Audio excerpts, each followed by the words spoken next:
If you've been paying attention over the last couple of days to the situation in Ukraine, you may have heard of the so-called Ghost of Kiev. Rumours around this alleged Ukrainian pilot first emerged 2 days ago when fighting around Ukraine began, but the rumours have now been confirmed to be true. The Ghost of Kiev is the name given to a single Ukrainian fighter pilot flying a Ukrainian Air Force MiG-29 who has reportedly shot down 2 Russian Su-35s, 1 Russian Su-27, 1 Russian MiG-29 and 2 Russian Su-25s, all in the space of 30 hours, which is practically unheard of. To put into perspective just how insane these statistics are, an ace fighter pilot is defined by a pilot who has shot down 5 or more enemy combatants, and this is the first time a European fighter pilot has achieved this since World War II. The MiG-29, which is ironically a Soviet-built fighter aircraft, first flew in 1977 and then was later introduced in 1982,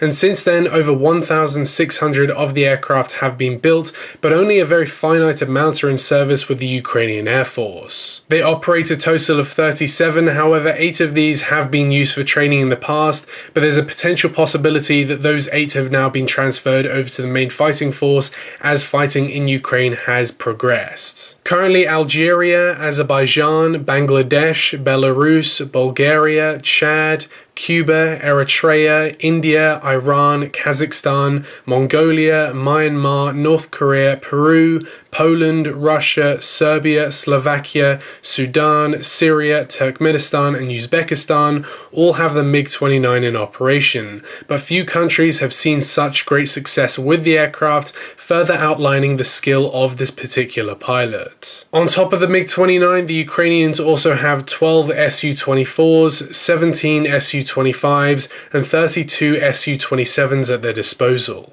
Images of the elusive pilot and his aircraft have surfaced, and at this point all we can do is wish him the best for what's to follow.